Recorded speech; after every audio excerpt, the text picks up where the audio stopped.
Winter's coming, so get ready for cold temperatures now by calling Premier Heating and Air. Get a heating and air system checkup for only $49. Our trained professionals will come out, inspect your unit, inspect your heater and duct system, and ensure it's ready for winter weather. Ask your technician about our indoor air quality products as well as attic insulation, duct cleaning, and moisture barrier. Experience the Premier difference today and get a heating system checkup for only $49. Premier Heating and Air, a locally owned and operated company. Offer ends 11/30/23.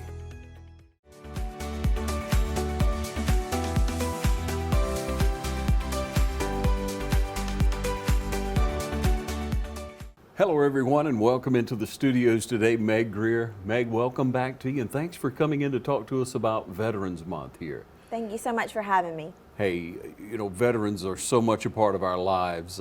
We deal with people every day that serve our country, and we appreciate you so much for your service to our country and how you just laid down so much of your life. And so we want to talk today about estate planning for vets. It's a little bit different for a vet to plan their estate than it is, say, for someone who didn't serve, right?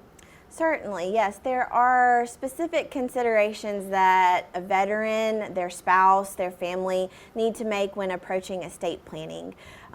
So the basic estate planning documents, we talk about this often when I come to see you, but it never hurts to go back over it, are a will, sometimes a trust, a financial power of attorney, and a health care directive. And veterans need all of those things. Their spouses need all of those things as well. But veterans are unique in that oftentimes they have some sort of a pension from the VA, whether that is for disability or other type of retirement pension. And we want to take that into account when we're planning for their future and the future of their family. We also want to take into account the assets that they have and whether or not they might qualify for something called the VA aid and attendance pension. This is a pension that is really not related to a wartime injury, which is a common misconception. But it's actually a pension that can be paid to the veteran or to their surviving spouse to cover the cost of long-term care if they qualify. There's a service requirement and a financial or needs-based requirement. But with estate planning, we oftentimes can get the veteran or their spouse qualified for that pension. So estate planning can be very important for the future of that veteran and their family. So just a moment on that qualifying. Must they have served in a war? Yes, so there is a service requirement for the what is referred to as the aid and attendance pension. That is to have served at least one day during a wartime period if they served during World War II, the Vietnam era, or Desert Storm, the Korean conflict. Anything post 1980 is going to require a 24-month service period or the period to which they were called, they were deployed during a period of war. But one common misconception about the aid and attendance pension is that many veterans come into my office and say, well, I'm not going to qualify for that. And I say, well, you served during Vietnam or you served during Korea. They say, yeah. I said, well, you have at least one day during a period of war. And so therefore, as long as your discharge was anything other than dishonorable, you can qualify. And that shocks people and makes people excited. And so then, you know, we go forward with the estate planning with that in mind, knowing that the service piece is met. Often what is the more difficult piece or the part that takes a little more planning is the financial piece. There are some veterans that come into my office that immediately are below the thresholds for income and for assets, and they can qualify immediately, and I can help them apply for the pension right then. But if that's not the case, the VA has a 3-year look-back period for a transfer of assets. And so you may have heard talk of a look-back period is something we can get into a little more detail in a minute. But long story short is that we want to, if we're planning, we want to move assets in such a way so that they're protected. And then after 3 years, that veteran or their surviving spouse could then qualify for the pension because we've made their assets so that they fall below that threshold. Yeah. Meg, it seems that many of the vets here, and we have a great relationship with the VA here, they do an excellent job, but many vets that I know will go to the VA, they see them normally, they talk about some benefits, but you actually study that particular area of the law, whereas a person at the VA would know their responsibility. You have a little bit broader view. Absolutely. I appreciate so much the fact that we have a VA here in Dublin. My grandfather served in World War II. He went to the VA his whole life. Yeah. So every single person at that facility, I salute you and I appreciate you. But they, like you mentioned, everybody has their specific job. It's the same way with lawyers. You have your personal injury lawyers, you have your family lawyers, you have your estate planning lawyers. We all have our little area of focus. For the past several years, my area of focus has really narrowed to what we call elder law, and that involves planning for long-term care for older individuals, taking into account benefits they might be able to receive. So for just the general public, that is often Medicaid, and veterans can sometimes also be eligible for Medicaid as well. But for a veteran in particular, or that veteran surviving spouse, the VA aid and attendance pension is something that they could possibly be eligible for that they may not have heard about, whether it was during their service time, whether it is, like you mentioned, when they go to the VA for assistance with something. Yeah. It's just something I've found that my clients aren't super aware of or maybe aren't educated on.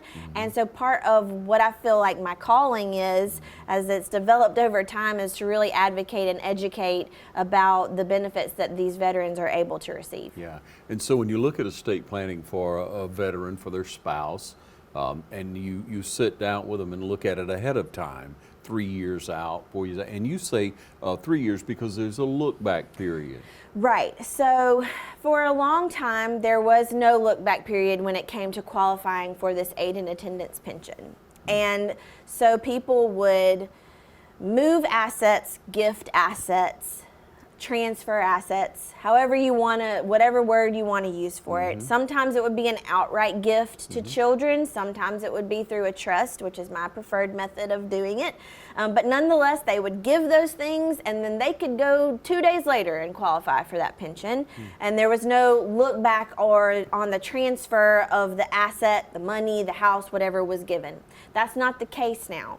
A few years ago, the VA incorporated a 3-year look back period. So if I give all of my stuff to Ron and then I go to apply for that pension within 3 years of that gift, I'm actually going to be fined by the VA. It's right now almost a $3,000 fine, which is not something to scoff at. And then the kicker is that they take the total value of what I've given, they divide it by that number. So say I gave you $200,000 worth of assets, including my house and some money in the bank. That's going to equal, they do total number, divide by that $3,000-ish number. That many number of months I have to wait before I can apply for the pension. Again, that could be years potentially, depending on what we've given away. So we want to be really strategic about how we do it. We want to get a value of the assets that we have. We want to know what income is coming in, what expenses we have coming out. And then ideally for folks who are over that threshold of what the VA says you can have and qualify, we want to move strategic assets into, I like to move it into a Veterans Asset Protection Trust, and then wait. We're just going to keep on living life. But then 3 years from then, if we have that service requirement met that we talked about, we know we've met the income limit because our assets are below that, or excuse me, I should say the asset limit. Our assets are below that asset limit. And then if the cost of our medical care is offset by the income we have coming in every month, we qualify for the pension. So we've taken a step to plan ahead, knowing that 3 years down the road, we're going to get a stream of income in that's going to cover assisted living facility, certain nursing home care, and home, even those that are homebound. It'll cover for sitters to come in the home. And then you also have to consider, obviously, the spouse. Yes, so when we're doing estate planning, we don't just want to think solely about the veteran. If the veteran is married, we want to consider what their long-term care needs might be as well.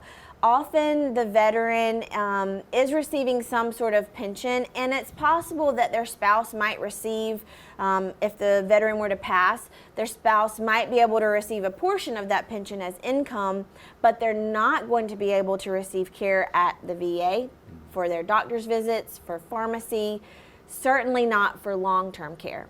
And so oftentimes when a veteran or their family comes into my office, the veteran will say to me, well, I don't really care about myself, or I don't have to worry about myself because I know that the VA is going to take care of me. But I'm worried about my spouse. I want them to be taken care of. And so this planning encompasses the assets of both individuals, because the VA is going to look at that. They're going to say, what is the total value or net worth of this family? What do they have? What can they afford to pay? So if you're below that threshold, then that's when assistance can kick in, and it is available to the veteran while they're living. And then if the veteran has passed away, it can be available for their surviving spouse if that spouse hasn't remarried. So speak to us now on why it's important to talk to an attorney who is studied, well-versed in elder care, before you get to the point of going to talk to a nursing home or have someone in-home health care. Absolutely. So long-term care planning is something that people don't want to talk about. I understand it very well. It is sometimes the elephant in the room when someone gets sick, and it's just something that some families just don't feel comfortable talking about it. I would urge you to try to have a conversation with your family about what that's going to look like down the road. I tell every client, I hope that you don't ever have to go into a facility. I hope that you stay home, that you work in your garden outside, ride your tractor every day, and then one day the good Lord just lets you fall asleep for the last time. Genuinely, I think that's what we would all want. Sure. But it's not always the case. And so if we know there's a possibility of long-term care needs, and when I say long-term care, I mean in a facility of some kind, whether that's assisted living, memory care, nursing home, or even homebound. When we're thinking about how are we going to pay for that? Are we just going to pay out of pocket every month? Do we have the resources to do that? Maybe we do, but maybe only for a year or 8 months. And then what's the next step? So part of working with an estate planning attorney who focuses on long-term care, like myself, is that we can plan ahead for all of those contingencies. And we can plan in such a way that not only is the veteran taken care of, not only is their spouse taken care of, not only do we maybe get them qualified for this extra VA aid and attendance pension, but we preserve that legacy of everything that they've worked for, that they sacrificed for, that their family sacrificed for when they were deployed. We're protecting that to pass that on to the next generation or to whomever that veteran wants to pass their legacy on to. We're protecting assets instead of just throwing up our hands and saying, well, we're just going to have to spend it all until there's nothing left. We can prevent that. We're saluting veterans all the month of November. We'll take a short break and be right back. You stay with us. Century 21 Durden Cornegay Realty would like to take this opportunity to salute all veterans for serving our great country. So join Brian Howell, Charlene Lamb, Adam White, David Deeves, Jennifer Bradley, Mark Bateman, Kim Thompson, Pamela Lee, Edie Webb, Jay Brantley, Jim Jarrett, Raina Doverly, Yvonne Robertson, and broker George Durden, in saluting all those who have proudly served the greatest nation in the world. Century 21 Durden Cornegay, proud to be American and proud to serve you today at 1700 Veterans Boulevard in Dublin. Call us at 272-1535 or log on to c21dublin.com. MedFirst is committed to service and quality care. Located on Hillcrest Parkway near Fairview Park Hospital, we're built on the philosophy of continually providing new and effective services to meet the healthcare needs of the communities we serve. We have a complete inventory of all the latest in-home medical equipment and appliances. Also, the latest technology in seat lift chairs is displayed in one of the largest medical showrooms anywhere. MedFirst has become a leader in sleep therapy services in the Middle Georgia area, as well as home respiratory services. Roger Folsom and the team at MedFirst look forward to taking care of all your home medical needs. So call us today at 478-274-1900 or come by and see us at 1204 Hillcrest Parkway. Hi, I'm Meg Greer Evans with Middle Georgia Estate Planning. And this November, we want to salute all of our veterans and their families. We appreciate you for your service. If you need help with any type of estate planning, whether that's a will, a trust, financial power of attorney, or a healthcare directive, give us a call. We'd be glad to assist you or consult with you and your loved one about long-term care for that veteran.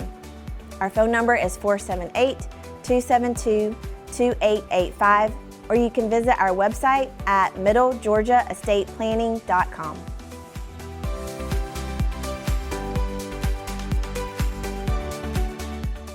Back with you, Meg. We talk about veterans and estate planning, and a lot of times someone will set up an estate, set up their plan, have a will, trust, what have you, and then 7 to 10 years passes and they should probably have another look at it at that time, shouldn't they? Yes, so it's funny, so often clients, when they sign their documents, they're like, whew, that's done. I don't have to do this ever again, right? And I say, well, I mean, I hope not, but we do need to be reviewing our estate planning documents regularly. Mm-hmm. I sort of say during the time when you would be filing income taxes between January and April, let's have a look at things, make sure everything is still in order. The people who we have named as beneficiaries are still the people we want in place.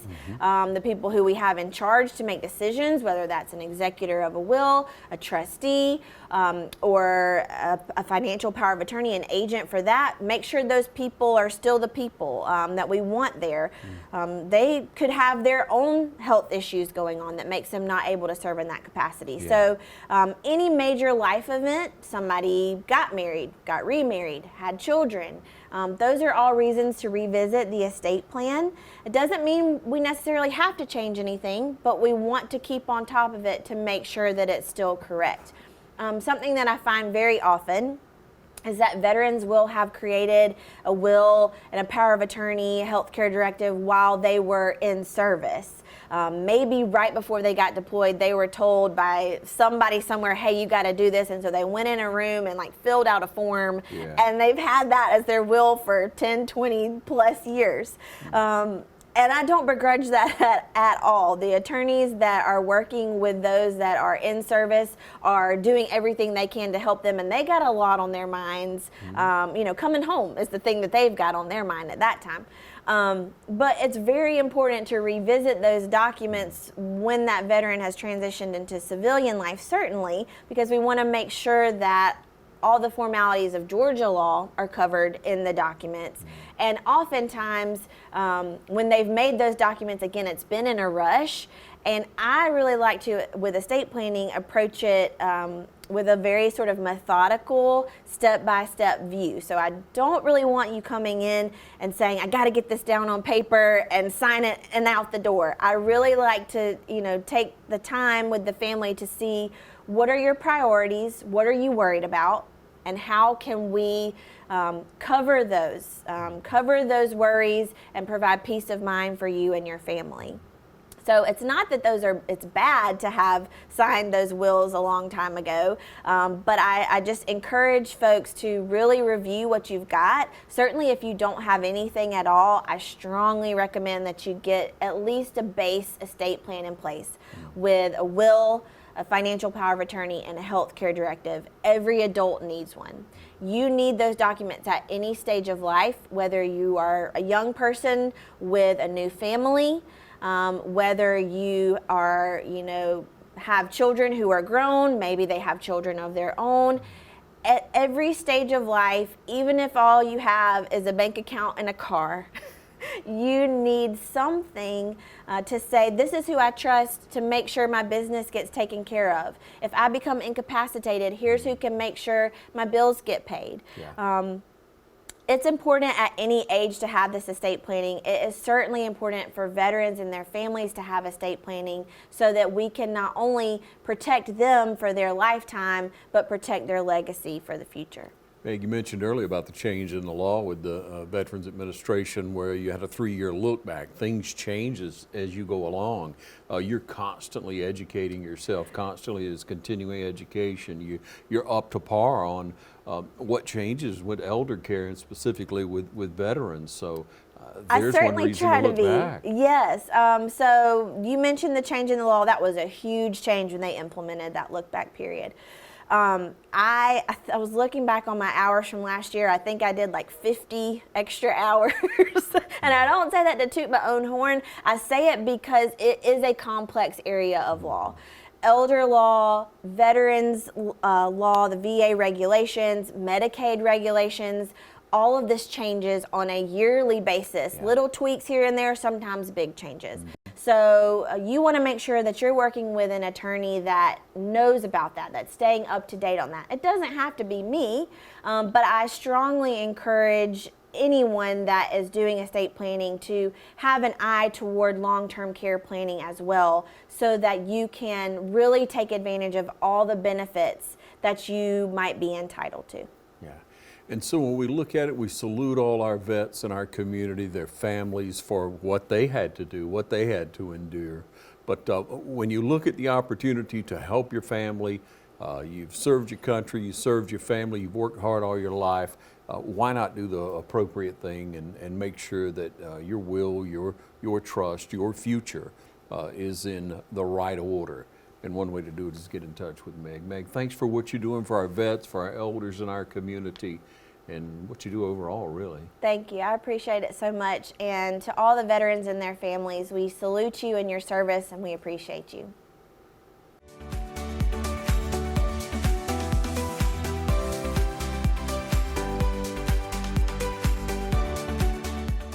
It's hunting season at Roach Farm and Garden. Roach Farm and Garden has a warehouse full of feed and seed. Pennington, Big Boss, ADM, 4S, FRM, and Antler Extreme. Even got the feeders to put it in. Food plots, we got you covered. Fertilizer, oats, clover, peas, and mixes. Take time to check out our huge concrete statue selection. Need deer lure? Fresh Voodoo always on the counter. We've got something for everybody at Roach Farm and Garden. 2 locations, Dublin and Wrightsville. Stanley Funeral Home would like to remind you to get out and enjoy all the activities of the 57th Annual St. Patrick's Festival. From everyone at Stanley Brothers Funeral Home, enjoy the 57th Annual St. Patrick's Festival. Proud to sponsor coverage of the St. Patrick's events.